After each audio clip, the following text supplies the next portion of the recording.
Shalom. Selamat hari Minggu, selamat datang dalam ibadah raya GBT Pracimantoro.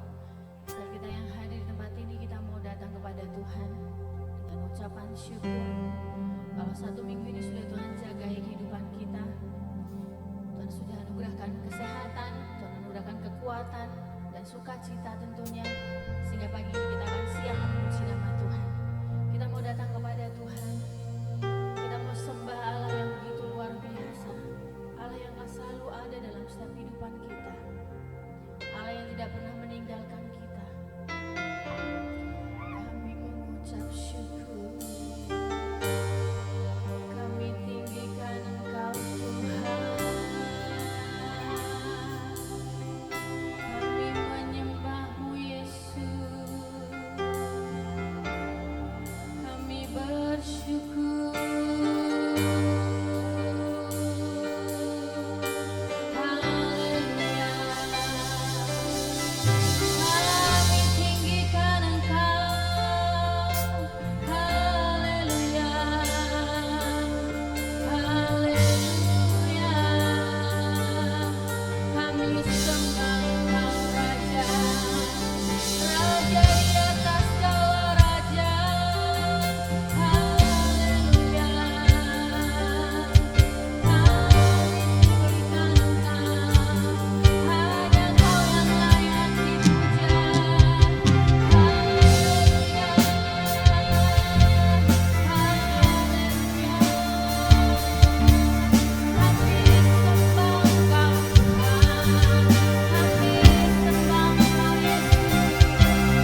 setia sampai pada akhirnya nanti.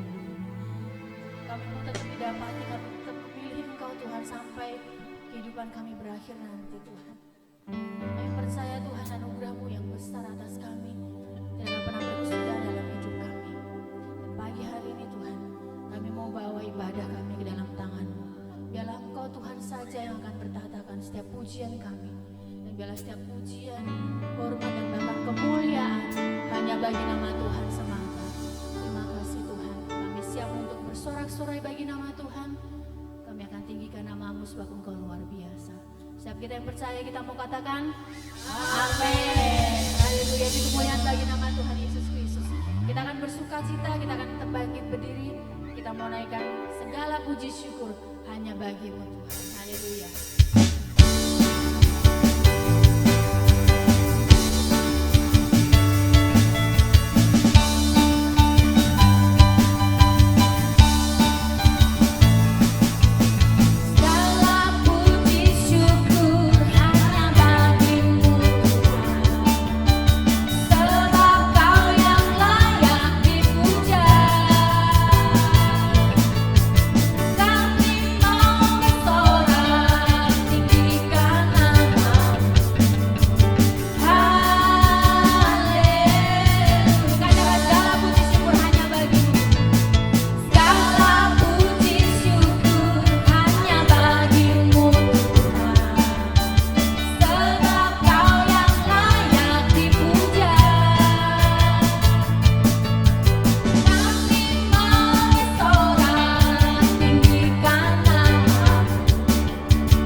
Sekarang kau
Raja segala raja. Haleluya.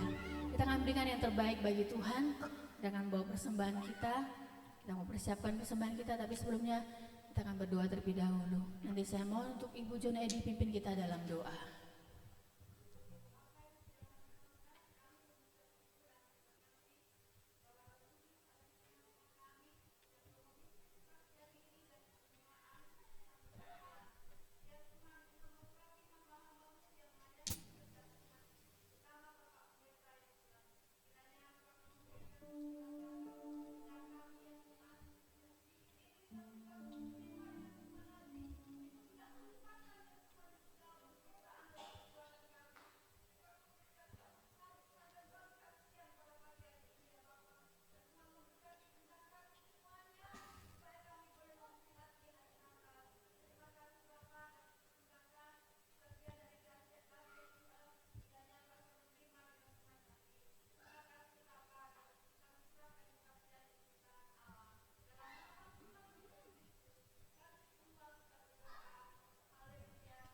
Amin. Selamat menabur, Tuhan Yesus memberkati.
Seperti embun yang turun dari Hermon, begitu dulu Tuhan kasih-Mu atas hidup kami. Kau akan curahkan berkat-berkat-Mu atas kami. Kami tidak akan pernah mengalami masa sulit. Kami tidak akan pernah mengalami kecelakaan sehingga mengakibatkan hidup kami paling daripada Tuhan. Tapi kami percaya Tuhan, ketika kesatuan hati itu ada dalam hidup kami boleh saling menguatkan,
Terima kasih Tuhan, kami bersyukur pujian sudah kami naikkan di hadapan-Mu, biar menjadi pemuliaan buat nama Tuhan. Kami siapkan hati untuk kami menerima benih firman-Mu, biar benih firman Tuhan ini boleh tertanam di hati kami, menjadi pedoman, menjadi pegangan untuk kami melangkah bersama dengan Tuhan. Terima kasih Tuhan, kami siap menerima kebenaran firman-Mu. Dalam nama Tuhan Yesus sama-sama katakan amin. Silakan duduk Bapak Ibu.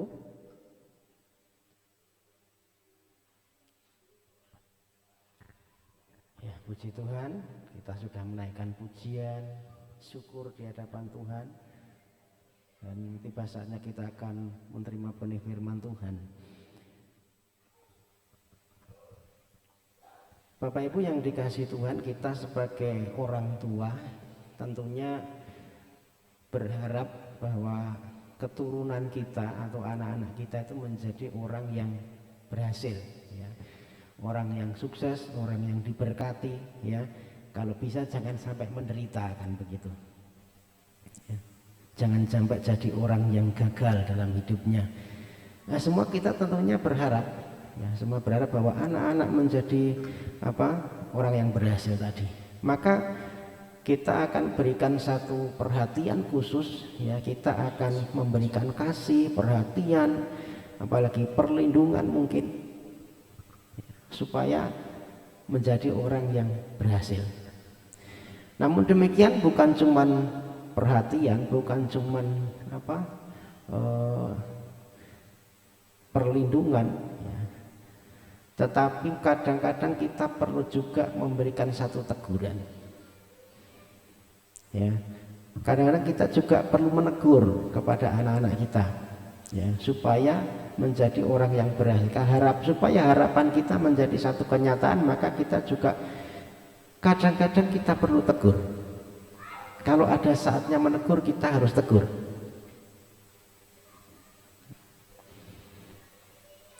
Ya, tentunya setiap kita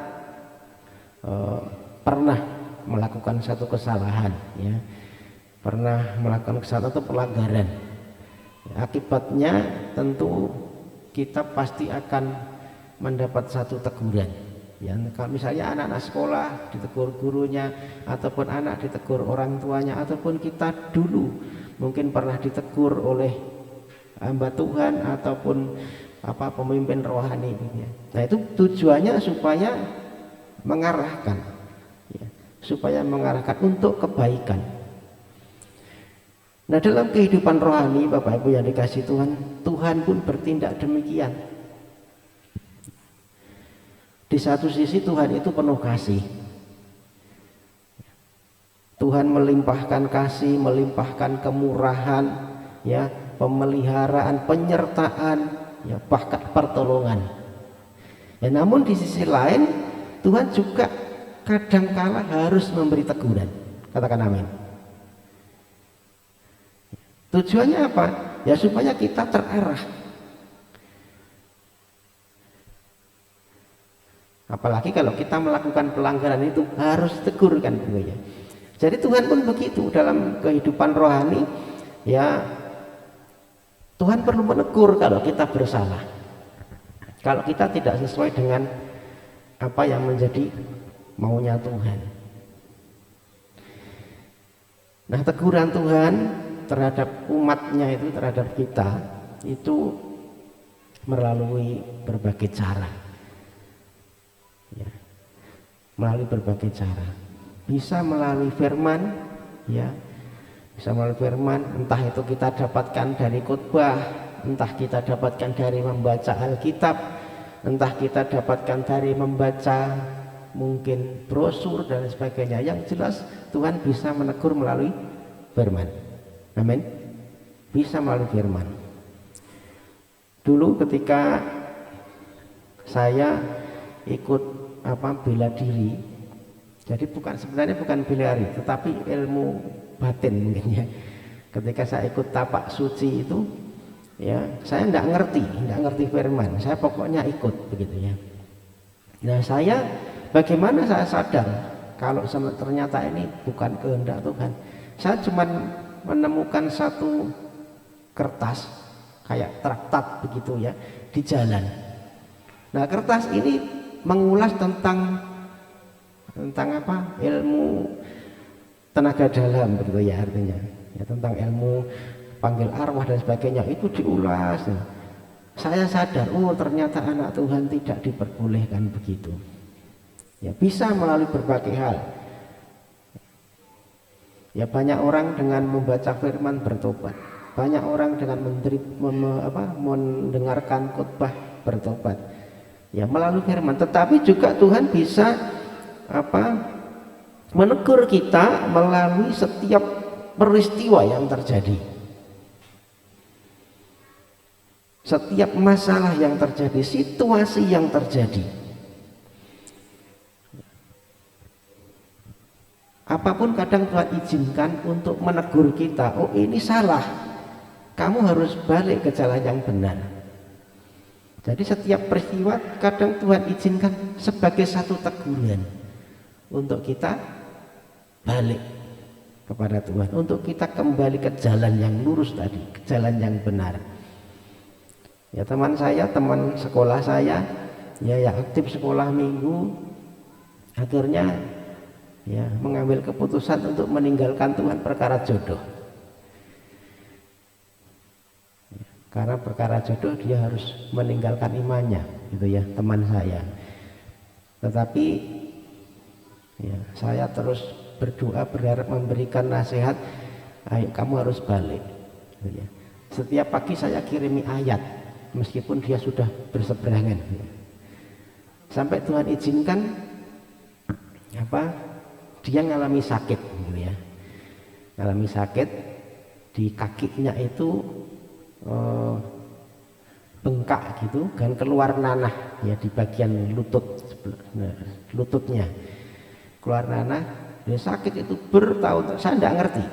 Nah, ketika suatu saat saya ketemu ya di kampung, dia berkata, saya sakit ini sudah lama. Dia kasih perban begitu, kenapa ini keluar nanah terus, nanah dan darah setiap hari sudah bertahun-tahun gitu ya.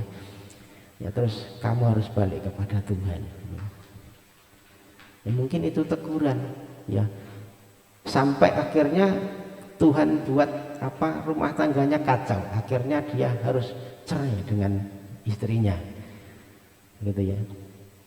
Sekarang balik. Ya, sekarang sudah balik lagi. Melalui satu peristiwa, melalui satu situasi yang Tuhan izinkan untuk menegur. Yang penting adalah respon. Ya, maka ketika ditegur Tuhan, saya memberikan judul khotbah respon atas teguran. Atas teguran Tuhan menegur, maka ketika ditegur respon kita bagaimana, gitu ya. Respon kita bagaimana?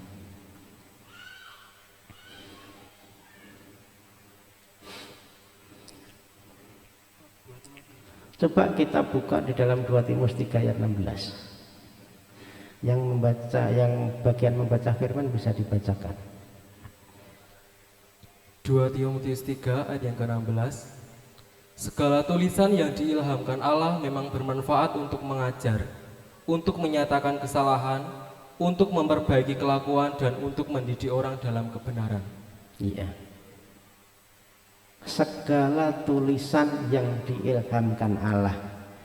Bapak Ibu percaya Alkitab kita ini diilhamkan Allah? Yang bisa katakan amin. Ya. Jadi apa yang ditulis di Alkitab itu diilhamkan oleh Allah. Tuhan memberikan pengilhaman kepada para penulis Alkitab. Ya, walaupun kadang kalau kita membaca, kadang-kadang Alkitab itu cuma seperti sejarah, kadang-kadang begitu ya. Kalau kita lihat Perjanjian Baru pun itu kadang seperti surat Paulus kepada jemaat di Efesus, surat Paulus kepada jemaat di Galatia, surat Paulus kepada Timotius, kan gitu ya. Sama seperti surat, saya punya teman pendeta berguru begini, aku tiap hari nulis kayak puisi, tapi ora didadekne surat gitu. Tidak dijadikan apa? Alkitab, satu kayak Alkitab jadi pedoman. Ya, beda. Kamu menulis mungkin bukan dengan pengilhaman Roh Kudus, saya bilang begitu ya. Nah, ini apa yang ditulis Alkitab itu diilhamkan oleh Allah. Bermanfaat untuk apa? Mengajar. Yang pertama, bulan lalu kita belajar diajar oleh firman. Ya, mudah-mudahan Bapak Ibu tidak lupa. Ya, saya mesti buka aja ya, tidak apa-apa ya. Saya sepertinya kok tertahan gitu ya ngomong itu. Ya, bulan lalu kita belajar, kita diajar oleh firman. Nah, sekarang kita lanjutkan. Segala tulisan bermanfaat untuk mengajar, yang kedua untuk menyatakan kesalahan. Ya, lanjutnya memperbaiki kelakuan, mendidik orang itu nanti. Ya, kalau Tuhan izinkan nanti ya, bulan depan dan bulan berikutnya, begitu ya. Menyatakan kesalahan. Ya Bapak Ibu yang dikasihi Tuhan, firman Tuhan itu seperti petunjuk. Ya, seperti petunjuk. Di sini ada tulisan benar dan salah, gitu ya. Kadang-kadang kita diperhadapkan pada satu situasi, milih kemana ini. Ketika kita dihadapkan pada persimpangan, bingung jalannya yang mana. Nah, firman itu sudah memberikan satu petunjuk. Ya, ini benar, ini salah. Tergantung kita milih yang mana kan begitu ya. Maka tadi saya berkata, ketika kita ditegur, tergantung respon kita mau bagaimana ketika ditegur. Ketika firman itu memberitahu kamu salah, tergantung respon kita. Karena banyak respon, tiap-tiap orang itu berbeda Bapak Ibu. Ya, tiap-tiap orang berbeda ketika menerima teguran. Ada yang tersinggung. Ya. Ada yang tersinggung, waduh, ini sengaja ini. Firman ini sengaja menyinggung saya. Ya. Saya kemarin waktu pertemuan wilayah Solo DIY dipercaya untuk menyampaikan firman. Itu yang dikutbahi pendeta KB. Pendeta KB terus apa itu namanya? Gelarnya itu master teologi. Ya, saya tuh enggak punya gelar teologi. Ngomong sekolah aja enggak. Ini baru-baru aja sekolah. Ya, teologi. Suruh khotbah di depan pendeta. Wah, ini kan pergumulan gitu ya. Pergumulan. Tetapi apa yang Tuhan taruh saya sampaikan. Karena saya melihat banyak hamba Tuhan kadang-kadang tidak jadi teladan. Khotbah pinter, master kabeh khotbah. Tetapi kadang-kadang kehidupan di dalam realita keseharian, apa yang disampaikan tidak sama dengan yang dilihat oleh orang lain. Apa yang disampaikan tidak sama dengan yang dilihat oleh jemaat. Ketika saya sampaikan itu apa? Ya banyak orang yang diam. Banyak orang diam, tetapi setelah saya turun dari mimbar, hebat. Kamu berani begitu ya. Menyampaikan ini di depan para master-master ya. Jadi itu Tuhan. Ketika disampaikan jangan sampai tersinggung. Ya saya ketika saya turun dari mimbar mungkin saya berandai-andai, waduh ini nanti saya turun dari mimbar ditegur ya, mesti sama senior ini, kamu menyinggung saya gitu. Tetapi enggak ya, hamba Tuhan apalagi anak-anak Tuhan ketika disampaikan firman, meskipun itu kadang sakit, tersinggung mungkin, marah mungkin begitu ya, ya kita terima karena itu teguran. Amin. Teguran supaya kita terarah, Jangan sampai marah, ya jangan sampai bersikeras dan tidak mau mengakui kesalahan. Kita kan kadang-kadang pintar menyembunyikan sesuatu, pintar pakai topengnya itu loh ya. Kalau di hadapan orang, tetap kesalahan disembunyikan demikian rupa, ya tetapi percaya Tuhan itu maha tahu. Tuhan itu maha melihat. Dia tahu apa yang di dalam hati kita. Amin. Itu respon kita. Ada yang marah, ada juga yang mengeraskan hati, nggak mau tahu, masa bodoh, dablek mungkin gitu ya. Tersinggung sih enggak, marah sih enggak, tetapi enggak mau tahu. Bodoh amat gitu loh. Bahasa Jawanya dablek gitu ya. Jadi disampaikan enggak tersinggung sih, enggak marah sih, ya.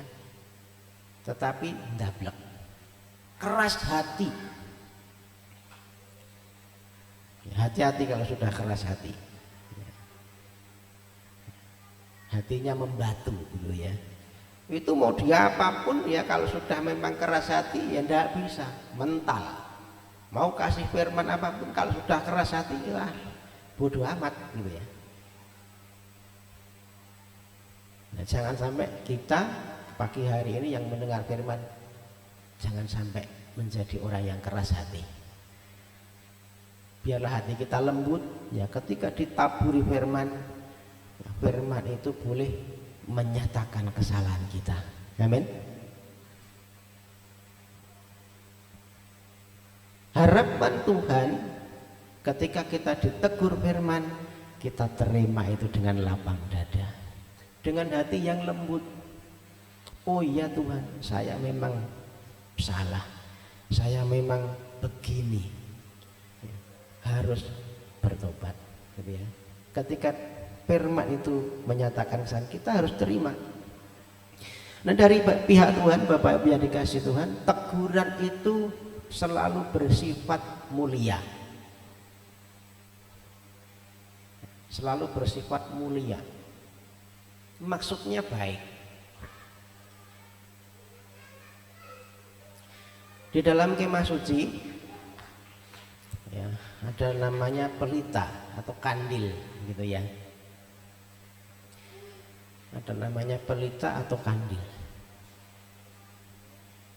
Bacakan Keluaran 25 ayat 38. Injil Keluaran pasal 25 ayat yang ke-38.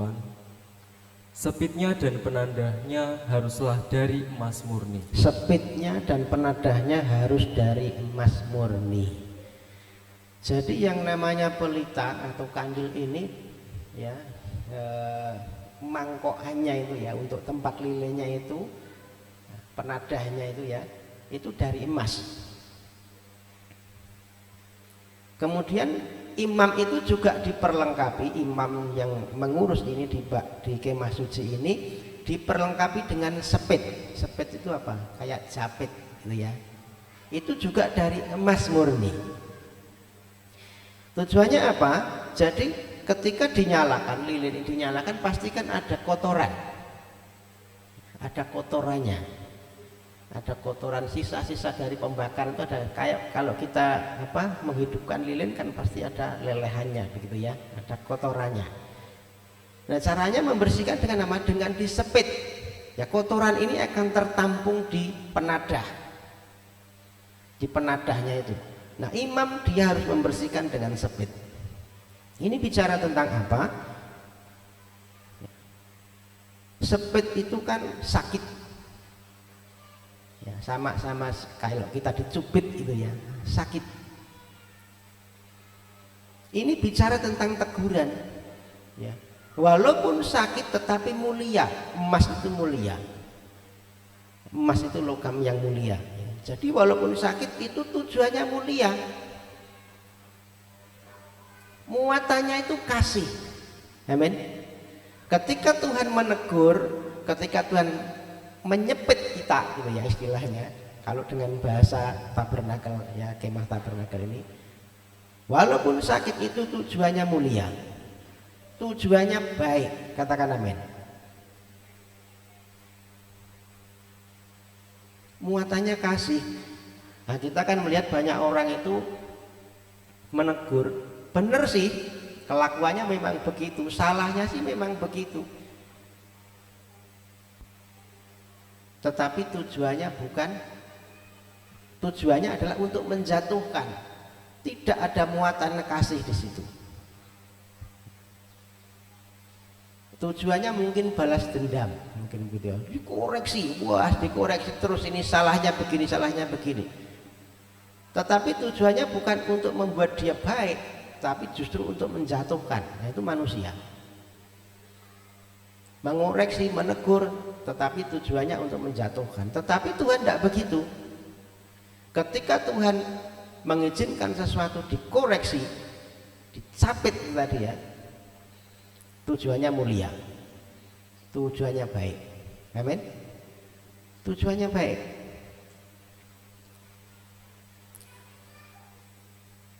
Amsal 6 ayat 23.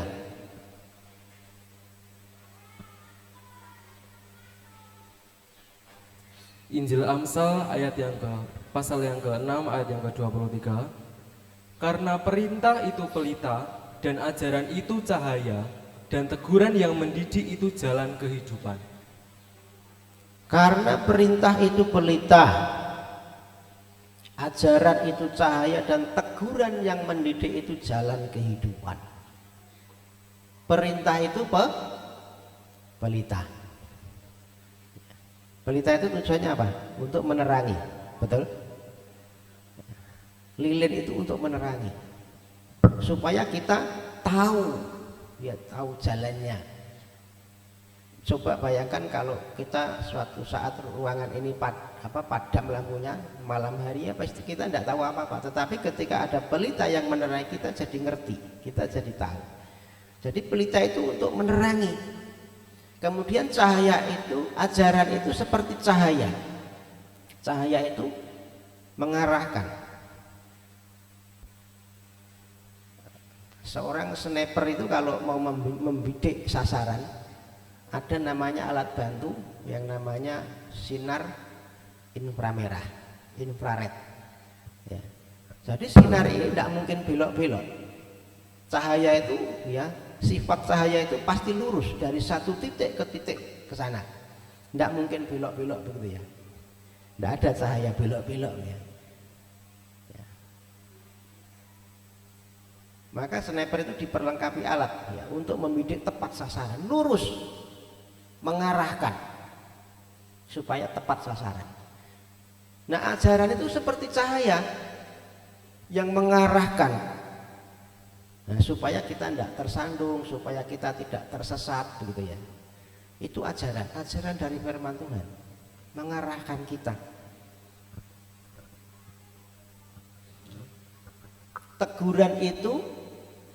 Teguran yang mendidik itu jalan kehidupan. Jadi teguran itu memberikan kehidupan, membawa kepada satu kehidupan. Teguran yang berupa didikan tadi ya. Teguran itu adalah satu didikan. Itu akan membawa kita hidup benar. Membawa kita hidupnya itu sesuai dengan apa yang mau menjadi kemauan Tuhan.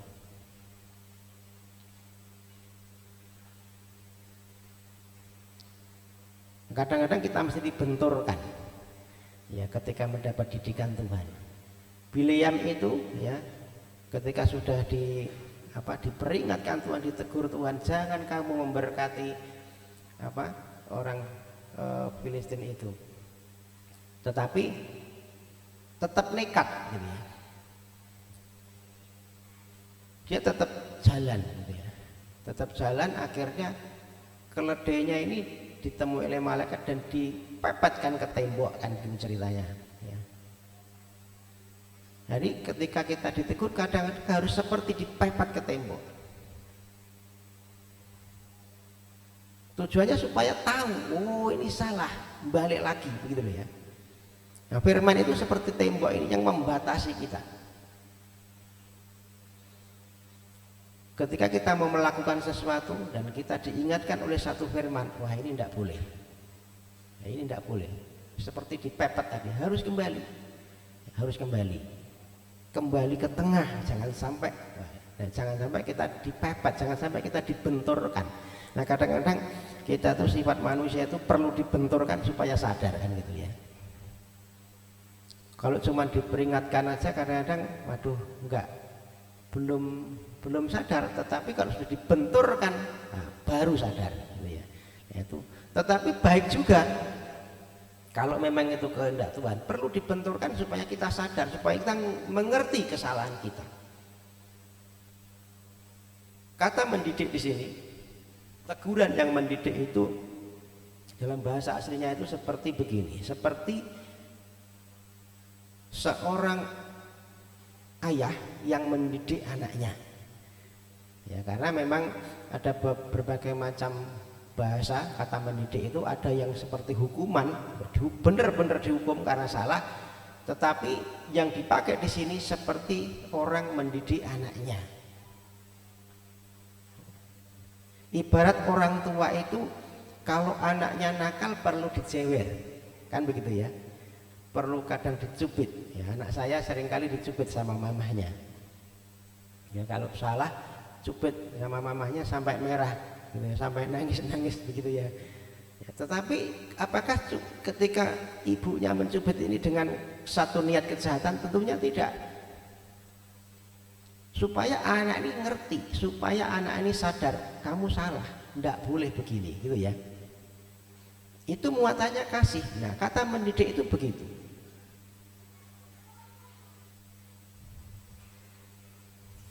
Muatannya kasih. Tuhan pun kadang-kadang perlu menegur kita dengan didikan supaya kita mengerti, kembali lagi dan bertobat. Ya. Barang siapa ku kasihi, ya ku tegur. Sebab itu relakan hatimu untuk bertobat.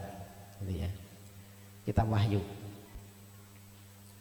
Jadi teguran itu supaya kita bertobat kembali. Ketika kita dinyatakan kesalahan kita melalui firman Tuhan supaya kita bertobat, tujuannya itu. Ya. Kalau dari pihak Tuhan tujuannya ya memang muatannya kasih. Nah dari pihak manusia respon kita bagaimana? Untuk merendahkan diri dan bertobat, kita mesti punya hati yang rendah hati dan rendah diri dan bertobat. Itu tujuannya. Tahu firman boleh, yang ngerti firman bagus, tetapi yang lebih penting adalah kita ketika ditegur mau bertobat. Amin. Ketika ditegur mau bertobat, karena Tuhan itu yang dituntut itu pertobatan. Sama seperti ketika Tuhan Yesus ketika suatu perjalanan dia lihat ada pohon ara yang daunnya itu hijau lebat begitu, Tuhan cari buahnya tidak ketemu, dikutuk kan? Karena Tuhan tidak mendapatkan sesuatu di situ. Tuhan menghendaki buah pertobatan dan ada bukti pertobatan dari hidup kita. Kadang-kadang Tuhan mengizinkan peristiwa memang itu supaya kita bertobat. Contohnya misalnya kalau sekarang ini ada pandemi gitu ya, ada pandemi Covid ya. Saya melihat dari pandemi ini banyak orang akhirnya cari Tuhan. Ya. Karena tidak bisa mengandalkan manusia. Mengandalkan dokter tidak bisa, mengandalkan sesamanya tidak bisa. Ya mau kemana lagi? Akhirnya harus cari Tuhan yang bisa diandalkan kan. Tuhan izinkan sesuatu supaya kita ngerti maksudnya kemana. Cari Tuhan dan bertobat. Maka kita sebagai anak-anak Tuhan jangan anti dengan kata bertobat. Ya bertobat itu bukan cuma untuk orang-orang yang tidak mengenal Tuhan. Tetapi bertobat itu menjadi bagian kita. Amin. Kita pun kadang-kadang perlu ditegur. Ya walaupun kita sudah jadi Kristen, sudah jadi anak Tuhan, tetapi kadang-kadang belum sesuai. Jalannya itu belum sesuai dengan apa yang maunya Tuhan, maka perlu ditegur. Dan respon kita harus mau untuk bertobat, merendahkan hati, merendahkan diri di hadapan Tuhan dan mau bertobat. Jadi anak Tuhan juga harus bertobat. Jemaat 7 jemaat yang di kitab Wahyu itu kan ditegur Tuhan semua. Hanya satu yang tidak. Yang tidak cuman Philadelphia. Philadelphia itu penilaiannya bagus, tetapi yang lain itu ya 7 jemaat, yang 5 itu berarti yang 5 itu semuanya ditegur Tuhan.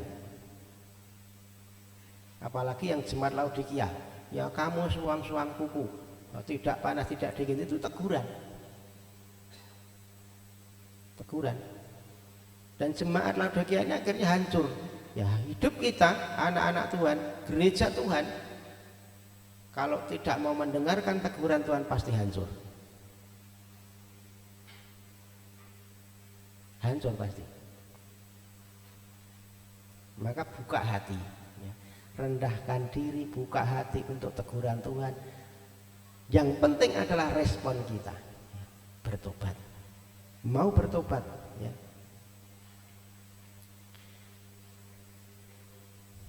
Nah, kebanyakan kita kan cari alasan ketika ditegur, cari kambing hitam, ya. Padahal cari kambing hitam itu susah ya.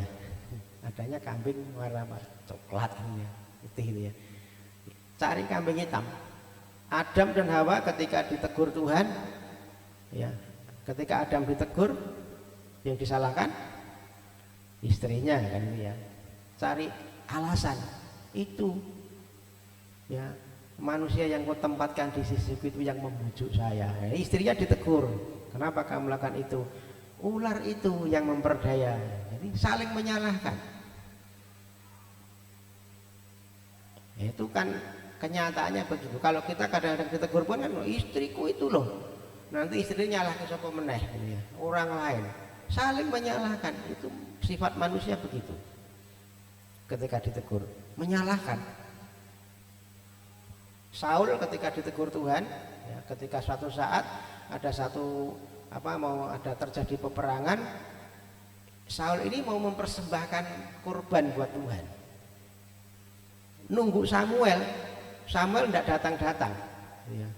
Akhirnya kan Saul sendiri yang membakar kurban ini. Itu ditegur Tuhan, kesalahan. Karena yang boleh membakar kurban itu persembahan itu hanya imam. Ketika ditegur Tuhan, akhirnya kan Saul roh Tuhan undur daripadanya, digantikan Daud karena peristiwa ini, karena tidak taat. Ditegur Tuhan disalahkan Samuel. Nah, Samuel itu tak tunggu-tunggu tidak datang-datang, gitu. Nyalahkan pendetone. Ya, ditegur karena kesalahan. Lah pendetone menang baik begini, entain rata teko ini, tidak datang-datang gitu ya. Yang disalahkan Samuel. Bukan hanya Samuel, disalahkan rakyatnya. Itu rakyat sudah berteriak-teriak itu, ya karena nunggu Samuel. Jadi saya harus membakar sendiri ini korban ini. Cari alasan ketika ditegur. Nah, respon kita bagaimana ketika ditegur Tuhan? Apakah kita juga cari-cari alasan, ya?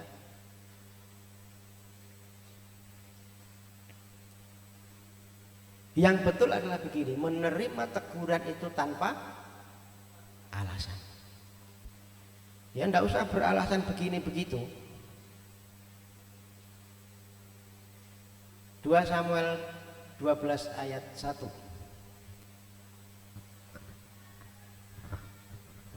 Injil 2 Samuel pasal yang ke-12 ayat yang ke-1. Nathan memperingatkan Daud sehingga Daud menyesal. Tuhan mengutus Nathan kepada Daud. Ia datang kepada Daud dan berkata kepadanya, ada 2 orang dalam satu kota, yang seorang kaya, yang lain miskin. Lanjutkan ayat 9. Ayat yang ke-9. Mengapa engkau menghina Tuhan dengan melakukan apa yang jahat di matanya? Uria, orang Het itu, kau biarkan ditewaskan dengan pedang. Istrinya kau ambil menjadi istrimu, dan dia sendiri telah kau biarkan dibunuh oleh pedang Bani Amon. Lanjutkan sampai dengan ayat yang ke-14. Ayat yang ke-10. Oleh sebab itu, pedang tidak akan menyingkir dari keturunanmu sampai selamanya, karena engkau telah menghina aku dan mengambil istri Uria, orang Het itu, untuk menjadi istrimu. Beginilah firman Tuhan, bahwasannya malapetaka akan kutimpakan ke atasmu yang datang dari kaum keluargamu sendiri. Aku akan mengambil istri-istrimu di depan matamu dan memberikannya kepada orang lain. Orang itu akan tidur dengan istri-istrimu di siang hari. Sebab engkau telah melakukannya secara tersembunyi, tetapi aku akan melakukan hal itu di depan seluruh Israel secara terang-terangan. Lalu berkatalah Daud kepada Natan, aku sudah berdosa kepada Tuhan. Dan Natan berkata kepada Daud, Tuhan telah menjauhkan dosamu itu, engkau tidak akan mati. Walaupun demikian, karena engkau dengan perbuatan ini telah sangat menista Tuhan, pastilah anak yang lahir bagimu itu akan mati. Ya, jadi ini Daud, Raja Daud itu pada suatu saat dia mengambil Batseba, istri Uria orang Het. Ya. Ayat pertama tadi berkata, ada orang kaya dan orang miskin, gitu ya. Tuhan mengutus Natan. Ia datang kepada Daud dan berkata, ada dua orang yang dalam satu kota, yang seorang kaya yang lain miskin. Jadi Natan ini diutus Tuhan untuk menegur Daud. Tuanku raja, ada dua orang, yang satu kaya yang satu miskin. Kalau kita baca itu ya orang kaya ini mau mengadakan satu perjamuan, tetapi ketika mau mengadakan perjamuan ini, dia menyuruh kepada untuk merebut dengan paksa kambing domba dari orang miskin ini, gitu ya. Dengan perumpamaan begitu, kemudian Daud orang ini harus mati, gitu ya. Daud begitu, karena belum ngerti siapa yang dimaksud. Tetapi ketika Nabi Natan, kamulah orangnya itu. Nah, akhirnya Daud tadi berkata, aku ini sudah berdosa kepada Tuhan tanpa alasan. Jadi ketika ditegur, tidak punya alasan, gini begitu begini, tidak. Dia terima itu teguran dan dia mengaku kesalahan, aku sudah berdosa kepada Tuhan. Ya. Mengapa engkau menghina Tuhan dengan melakukan yang jahat di matanya? Ya. Uria orang Het itu kau biarkan tewas dengan pedang, istrinya kau ambil menjadi istrimu, dan dia sendiri telah kau biarkan dibunuh oleh pedang Bani Amon. Ini pembunuhan yang berencana. Orang Het itu sebenarnya bukan orang Israel. Jadi Daud ini punya panglima-panglima perang yang bukan cuma dari orang Israel. Ada beberapa orang yang dari bangsa lain, gitu ya. Orang Het. Ini bukan orang Israel. Ya. Tetapi Uria ini punya loyalitas yang luar biasa. Orang yang punya loyalitas begini aja dicelakai sama Daud. Dia rencanakan satu kejahatan. Wah, istrinya itu cantik ya. Dia rencanakan supaya Uria ini maju di medan perang yang paling depan, supaya terbunuh. Istrinya ku ambil, kan begitu ya.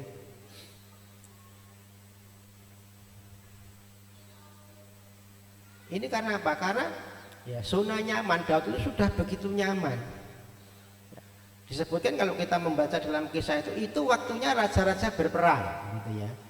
Jadi waktunya raja-raja berperang, tetapi Daud ini tidak mau perang. Dia tinggal di istana, dia jalan-jalan menikmati kehidupannya. Dilihatlah Batseba itu. Jadi hati-hati ketika kita sudah zona nyaman, merasa kita enak, merasa kita waduh sudah harus menikmati hidup nih. Hati-hati. Kadang-kadang iblis bisa pakai zona nyaman untuk menjatuhkan kita.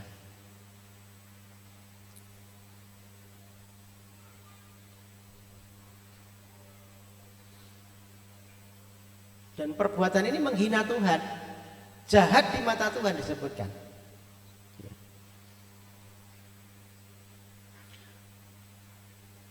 Sesuatu kejahatan meskipun Daud tadi mengakui ya tanpa alasan, pasti ada konsekuensinya.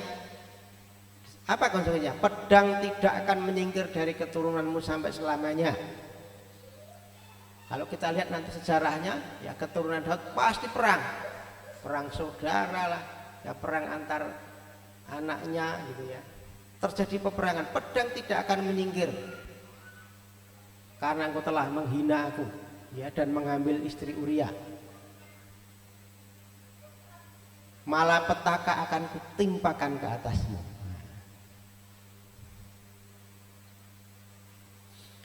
Tidak ada yang tersembunyi bagi Tuhan. Dan meskipun kita melakukannya dengan sembunyi-sembunyi, tetapi mata Tuhan melihat, ya. Mata Tuhan menjelajah seluruh bumi di dalam kitab Mazmur. Tahu segala sesuatunya. Dosa yang kita sembunyikan Tuhan tahu, dan dosa itu akibatnya apa? Malapetaka. Disebutkan Daud ini pedang tidak menyingkir malapetaka, ya. Aku akan mengambil istri-istrimu di depan banyak orang, ya. Kalau Daud ini mengambil istrinya orang itu dengan sembunyi-sembunyi. Nah, suatu saat, ya, istri-istrinya Daud itu diberikan kepada orang dengan terang-terangan. Anaknya sendiri. Nanti kita baca sejarahnya, ya, Absalom itu nanti kan dia kan akhirnya istri-istrinya Daud ini yang diambil. Dilihat banyak orang. Nah, Bapak Ibu yang dikasihkan, maka kita perlu kerendahan hati ketika sama seperti Daud tadi, ya.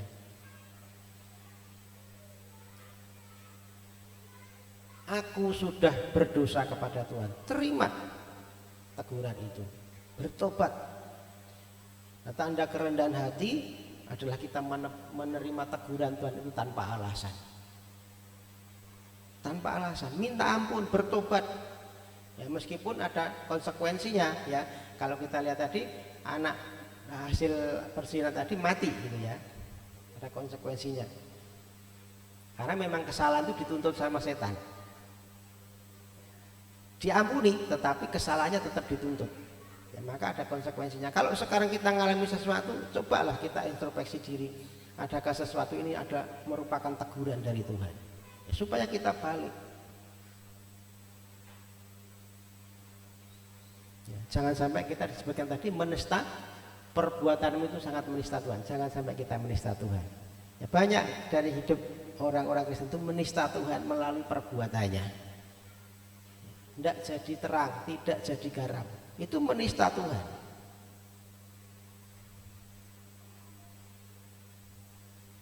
Menista Tuhan. Maka label jadi orang Kristen itu satu tanggung jawab buat kita. Amin. Kita tidak bisa sembrono, tidak bisa semaunya, tidak bisa sembarangan hidupnya. Ini satu label yang harus kita pegang, ya. Jangan sampai kita nanti disebut kamu sudah menista Tuhan. Nah, celaka gitu, ya.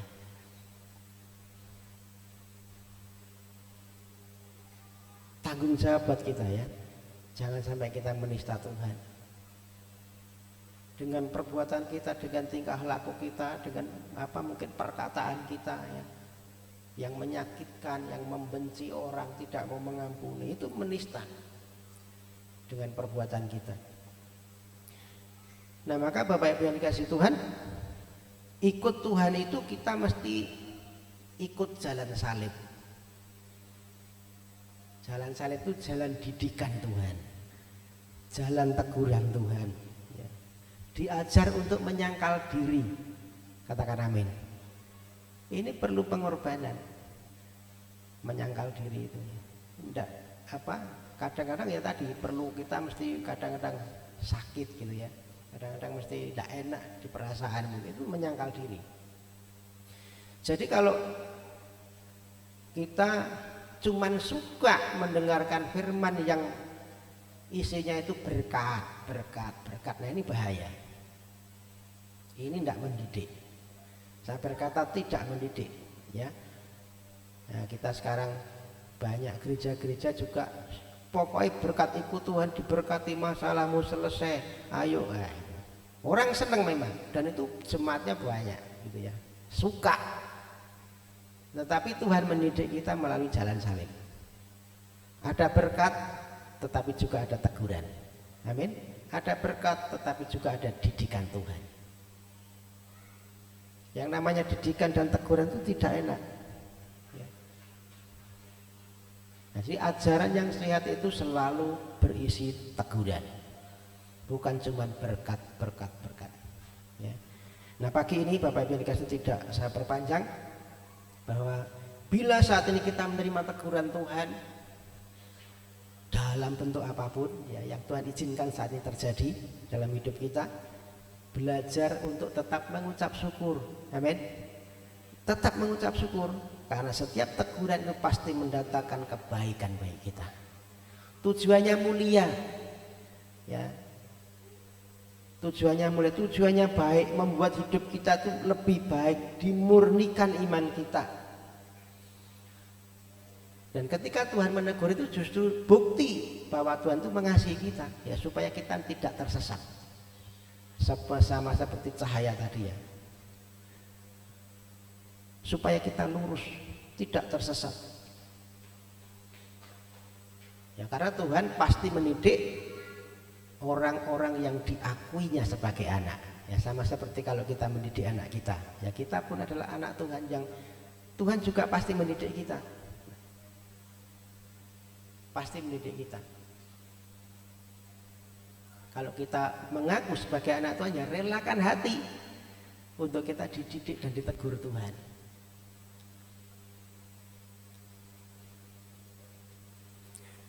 Lebih baik dididik Tuhan dalam teguran dan selamat daripada ditimang setan tetapi binasa.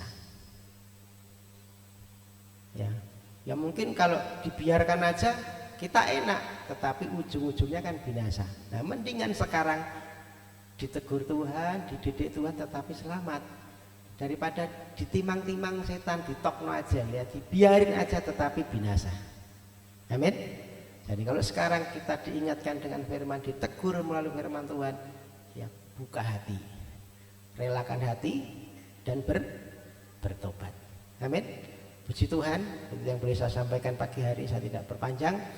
Biarlah kita terus dididik Tuhan dengan teguran-teguran firman Tuhan yang kita terima, baik melalui ibadah, melalui renungan pagi, melalui kita baca Alkitab, Tuhan bicara di situ.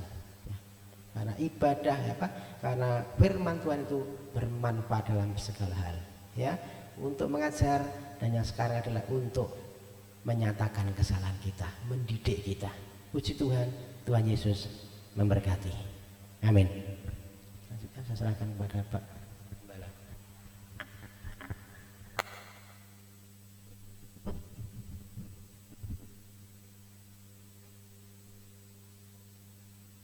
Kita bangkit berdiri. Tuhan itu maha benar, maha kasih, maha segala-galanya, maha tahu dalam kehidupan kita bersama. Tapi Tuhan juga mempunyai ribuan cara untuk menyelamatkan manusia. Untuk itu, karena demikian Allah mengasihi dunia sehingga diberikan anaknya yang tunggal, supaya setiap orang yang percaya tidak binasa, melainkan beroleh hidup yang kekal. Maha segalanya, dari perjanjian lama sama perjanjian baru, menegur, mengingatkan, tapi Tuhan tidak pernah putus asa untuk terus membawa umat manusia ke dalam kebenaran melalui teguran, melalui cita kasih sayang, melalui kasihnya yang luar biasa. Untuk itu terimalah Tuhan Yesus sebagai juru selamat, karena demikian Allah mengasihi dunia sehingga diberikan Tuhan yang percaya tidak binasa, melainkan beroleh hidup yang kekal. Kasih Yesus indah dalam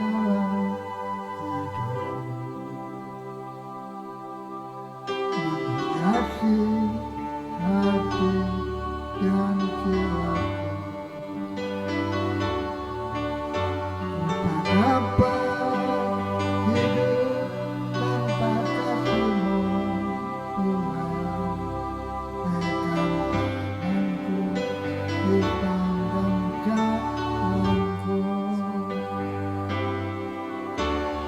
Kasih Yesus mengalir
Bapa Surgawi yang begitu baik, Engkau sangat mengasihi kami, sehingga menegur, mengingatkan, memimpin, menuntun dalam perjalanan hidup kami, supaya hidup seperti Engkau hidup, sebagaimana teladan yang kami lihat dalam kehidupan Tuhan Yesus.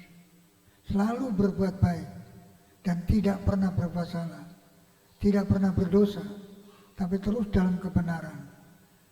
Dan kami mau meneladani kehidupan Tuhan Yesus dalam kebenaran sampai kami boleh tinggal di surga bersama Tuhan untuk selama-lamanya. Terima kasih untuk teguran, untuk peringatan, ajaran, pimpinan, tuntunan daripada Tuhan melalui firman Tuhan pada pagi hari ini, supaya kami semua dapat melakukan. Tuhan juga memberikan Roh Kudus yang menuntun kami kepada kebenaran. Terima kasih untuk pemberian Tuhan, terima kasih untuk pengorbanan Tuhan, terima kasih untuk teguran dan peringatan Tuhan, supaya kami tidak hidup sembarangan, tidak nurut daging, tapi nurut Roh Kudus, tidak nurut kemauan kami sendiri, tapi menurut firman-Mu. Setiap minggu Engkau sampaikan firman ini untuk menuntun, memimpin kami kepada kebenaran, sehingga benar-benar hidup kami tak kedapatan kesalahan dan mendapat tingkat kehidupan rohani yang lebih tinggi lagi daripada yang sudah-sudah. Terima kasih Tuhan, terima kasih untuk firman-Mu. Kami percaya ini karena kasih Tuhan, karena teguran Tuhan, karena peringatan Tuhan, karena pertolongan penyertaan Tuhan yang luar biasa. Kami mengaku sebagai manusia berdosa, kami mohon ampun dan mohon dituntun terus sampai ketemu Allah Bapa di surga. Dalam nama Tuhan Yesus kami memanjatkan doa. Yang percaya katakan amin. Kita akan mendengar pengumuman. Silakan duduk Bapak Ibu. Baik, jadwal ibadah kita 1 pekan ke depan. Hari Rabu ada doa di tempat ini jam 9. Kemudian Kamis kita ada persekutuan rumah tangga di tempatnya Bu Yeni. Tempatnya Bu Yeni tahu. Jadi oh ya, di tempatnya Bu Yeni, yang ketempatan Bu Yeni tapi tempatnya di gereja, Bapak Ibu ya. Jadi nanti persekutuannya bukan di rumah sana tetapi di gereja, karena rupanya rumah sana itu sempit. Jadi kalau kita harus protokol kesehatan tidak memungkinkan. Ya, jadi nanti kita adakannya di gereja hari Kamis besok ya, jam 6:30 seperti biasanya. Kemudian hari Jumat ada ibadah anak jam 4 sore. Bapak Ibu bisa membawa anak-anak kecil untuk kita perlengkapi dengan benih firman Tuhan jam 4 sore di tempat ini. Ketemu kembali kita hari Minggu jam 9 ada ibadah umum di tempat ini. Saya membuka hati ya, untuk Bapak Ibu semua bisa datang kembali. Ajak teman, rekan, saudara semua, kenalan kita untuk bisa bersama-sama beribadah, memuji, memuliakan nama Tuhan, dan terlebih ya kita menerima firman kebenaran yang menegur kita, mengajar kita kepada kehidupan yang baik. Ya, itu yang boleh saya sampaikan, biar menjadi perhatian kita semua. Juga Bapak Ibu, ini kan sudah pertengahan November ya, nanti Desember itu kita ada Natal. Tetapi saya merasa Natal itu tidak begitu ya, cukup seperti tahun kemarin gitu ya. Jadi kita jemaat sendiri aja, dan kita nanti mungkin juga ngundang yang hamba-hamba Tuhan yang praci, mungkin Pak Randimen, Pak Petrus, Pak Karel ya, Pak Sukiman gitu ya, untuk kita bisa bersama-sama beribadah. Jadi ini mesti kita persiapkan bagaimana nanti ya, bagaimana konsumsinya, bagaimana acara-acara yang kita kemas nanti ya, apakah mesti ada persembahan kur dan lain sebagainya ya. Saya lemparkan sekarang, saya utarakan sekarang, kita pikirkan bersama Bapak Ibu ya, bagaimana nanti format untuk acara ibadah Natal nanti. Saya berpikir nanti kita ambil pertengahan ya, jadi jangan sebelum tanggal 25 ya. Kalau pemikiran saya sih antara 20 sampai 25 atau 15 sampai 25 itu mana yang paling tepat ya, supaya kita bisa Tidak, nanti kalau mepet-mepet tanggal 25 takutnya nanti kan banyak acara, banyak ada juga mungkin gereja-gereja lain juga mengadakan ibadah Natal. Jadi kita lebih baik di pertengahan saja, ya, berjaga-jaga ya supaya ibadah nanti boleh berjalan dengan baik. Itu yang boleh saya sampaikan untuk kita pikirkan bersama-sama menjelang Natal nanti. Tuhan memberkati.